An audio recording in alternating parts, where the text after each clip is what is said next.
Occasionally I'm asked, why does Unitarian Universalism have such a long name? And from a marketing perspective, it was arguably not the best decision to saddle ourselves with this 10-syllable name based on two ancient Christian heresies: Unitarianism, rejecting the idea that the Trinity was the only or best way of understanding the divine, and affirming the unity of God, that whatever we mean by that name, God, all these different religions are ultimately responding to the same reality. So there's a certain unity there. And Universalism, rejecting the idea that anyone will suffer eternal damnation and affirming that no one should be left out of the circle of love. Interestingly, before we settled on this compromise name of Unitarian Universalism, other possible names were considered: the Universal Church, the United Liberal Church of America, the Free Church of America, or the Free Church Fellowship. But in 1961, when the American Unitarian Association merged with the Universalist Church of America, both organizations that had been separate a long time, that had flirted with each other about merging for more than a century, they were anxious as the marriage was about to happen that they would each potentially lose their distinct identities. As a result, we inherited this unwieldy name, Unitarian Universalism. Interestingly, if you go back and look at people around the time of the merger right afterwards, you actually see both camps thinking they won. So, Unitarians thought they won because Unitarianism came first, and Universalism thought they won because they saw Unitarianism as a modifier. So we were Universalists, we were Unitarian Universalists, adjective, noun. Anyway. Hashtag grammar nerd, right? Anyway, so from another angle, our forebears were right that our long name actually is a regular reminder of this dual heritage of Unitarianism and Universalism. And this past Friday was the anniversary of John Murray preaching the first Universalist sermon in America on September 30th, 1770. The actual history is a little more complicated than that, but that's the date that we have settled on. You'll hear a lot more about that occasion as we approach 2020, which will be the 250th anniversary of Universalism in America. So on this Sunday closest to the anniversary of the first Universalist sermon in the U.S., I want to explore just a little bit about what does Universalism mean today. And as I said a little bit earlier, part of our Universalist heritage is this rejection of original sin and the idea that humans are totally depraved. And it's an affirmation of what our UU First Principle now calls the inherent worth and dignity of every person. Over time, the aspiration to respect each person's worth and dignity led Universalism to evolve from just this universal salvation for everyone in the next world to what is sometimes called loving the hell out of people in this world. It's often easiest to love those who are most like us, but our Universalist heritage challenges us to recognize the inherent worth and dignity of every person. Nancy gave us some examples of the difficulty of doing that within our own families. As many of you have heard me say before, our family can push our buttons the easiest because our family sewed on our buttons in the first place. One of the most interesting explorations I've found recently of what Universalism means today is a short book, just around 100 pages, by my colleague, the Reverend Nathan Walker. He used to be the minister up in Philadelphia, the Unitarian congregation there, and has now written a book called Cultivating Empathy, the Worth and Dignity of Every Person Without Exception. He's actually now the executive director of the Religious Freedom Center at the museum in Washington, D.C. And anyone who regularly facilitates discussions about the First Amendment, especially about religious liberty, has a lot of experience navigating conflict between opposing sides, because religious liberty is one of the hottest issues of controversy in our time in this country. The primary spiritual practice that Nate has been experimenting with related to our first principle, and that he invites us, the readers, to experiment with, is what he calls the moral imagination. The ability to anticipate or project oneself into the middle of a moral dilemma or conflict and try to understand all the various points of view. Note that understanding all those points of view doesn't mean you have to agree with all of them. It just means understanding them and where they're coming from.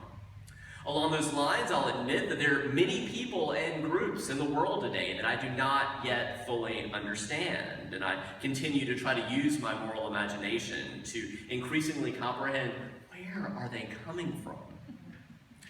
So what are the parallels in your life? What people or groups do you find most mystifying? Who is most difficult for you to understand, to empathize with, to recognize their inherent worth and dignity? Where might you be called to experiment with expanding your moral imagination? In the Thursday night class that I'm teaching here at UCF on Thursday evenings on what's fair and who decides, navigating the ethics of privilege, one of the insights we've been discussing is that the ways in which we are privileged are often invisible to us. In contrast, it's much easier to see the ways that we're different, the ways that we're swimming against the current of society. I'll give you a few examples. Sexism is more obvious to women than to men, because sexism is, men are just swimming with that current of sexism. They're just going through life, and sexism is what women stumble over and against and have to jump over, and so sexism is more obvious to women than to men. Racism is more obvious to people of color than to white people. Classism is more obvious to people who are poor than to people who are rich, that the ways in which we are privileged are often invisible to us, unless we learn to use our moral imagination. I could go on in regard to sexual identity, ability, nationality, religion, and other social categories. But again, the point is that we can use our moral imagination to consider the ways that other people and groups experience the world very differently than we do, and that can empower our work to authentically build a more just and equitable world. To give you just one example of the moral imagination in action, consider the testimony of Ruby Bridges. In 1960, when she was 6 years old, she was the first black child to integrate an all-white school in New Orleans. That same year, a child psychologist interviewed her several times about how this experience was affecting her, and he was stunned at her moral imagination, of being able to empathize with the people who were taunting her and threatening her. When the psychologist just kept pressing her, he's like, you felt sorry for them? You know, you could say, aren't you just angry at them? Aren't you sad about them? You feel sorry for them? He just couldn't believe it. And finally she said, don't you think they need feeling sorry for? The opposite of empathy and the moral imagination is xenophobia. The fear of the strange, of the foreign, of the unfamiliar. In place of the word xenophobia, Nate proposes the simpler term otherize, to make a person or group seem like an other, different from us, one of them instead of one of us. And he cites 7 ways that people often otherize instead of practicing empathy in the moral imagination. We can demonize the other, treating the other as someone to be feared and eliminated if possible. We can romanticize the other, treating the other as far superior to ourselves than they actually perhaps are, as we later discover often. Colonize the other, treating the other as inferior. Generalize, treating the other as a non-individual. Trivializing the other, ignoring what makes the other actually disturbingly different from you. Homogenizing the other, claiming that there's really no difference. And vaporizing, refusing to acknowledge the presence of the other at all. Looking back on your life, and you may can reflect on this more later as well, which of these approaches have been most or least tempting for you, and why? And might it have something to do with what was modeled for you in your childhood and other places?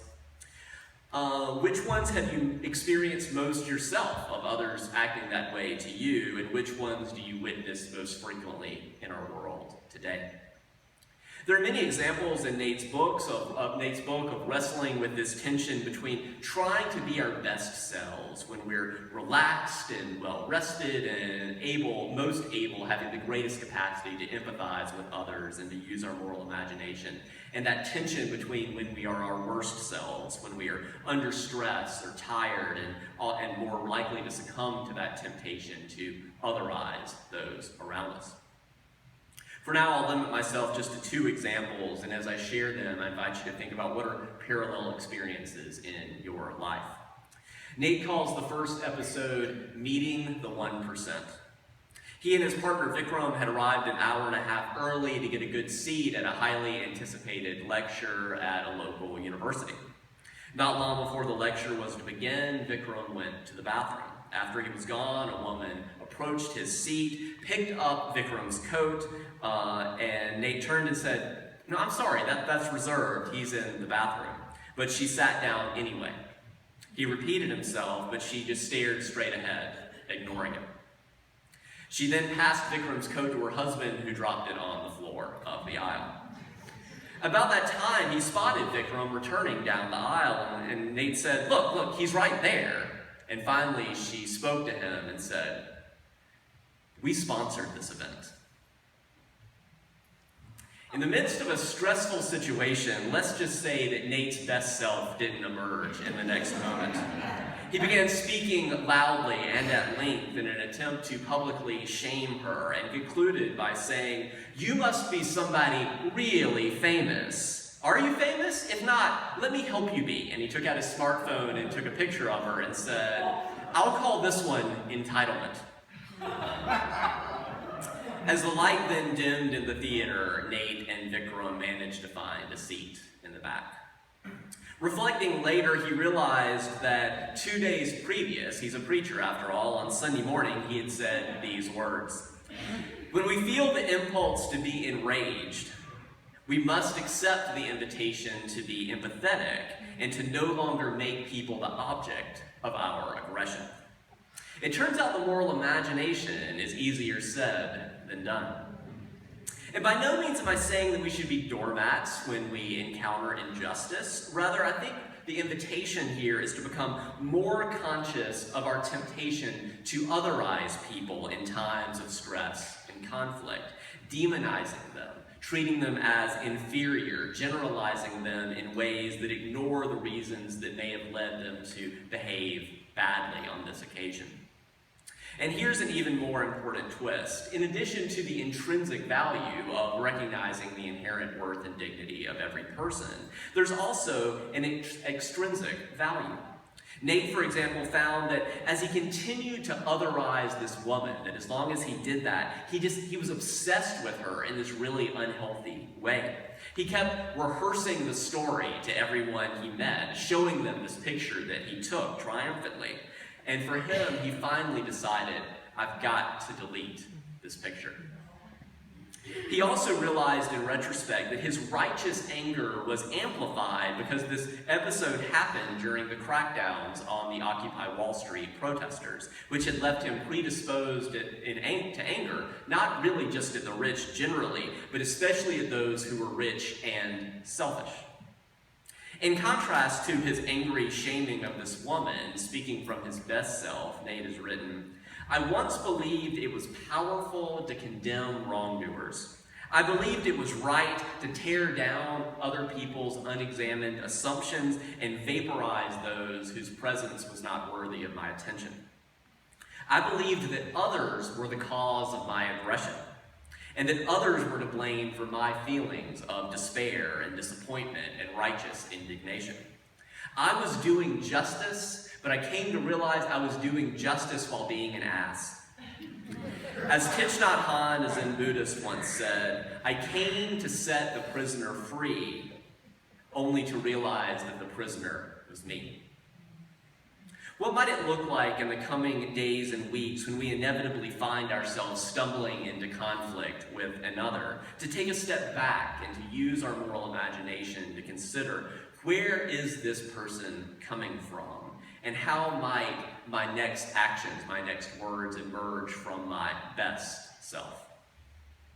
That being said, we've already seen that Nate found it much easier to preach this approach on Sunday than to practice it Tuesday night in the theater.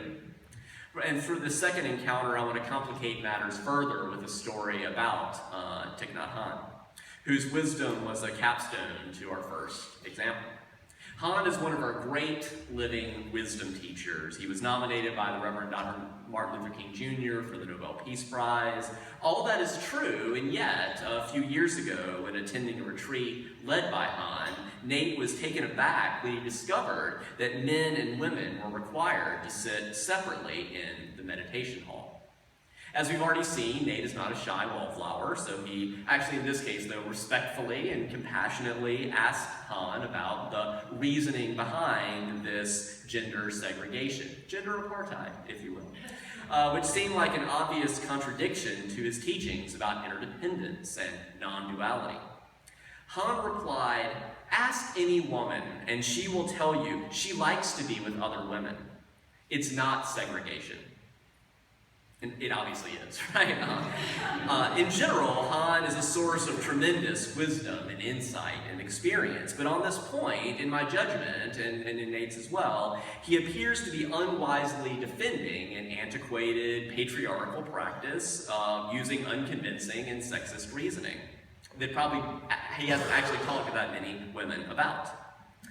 Now, at first, Nate was really wounded and disillusioned by this encounter. But as he continued to try to practice empathy in the moral imagination, he began to see that Hanh wasn't speaking out of a vacuum.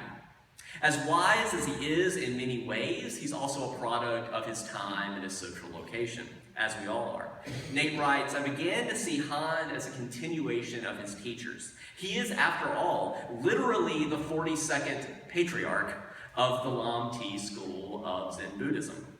He says, "I began to see my experiences at this retreat as an intercultural encounter between a Vietnamese and an American, an intergenerational encounter between an 83-year-old and a 33-year-old. I began to see my encounter as an interreligious experience between a Zen master and a Unitarian Universalist minister."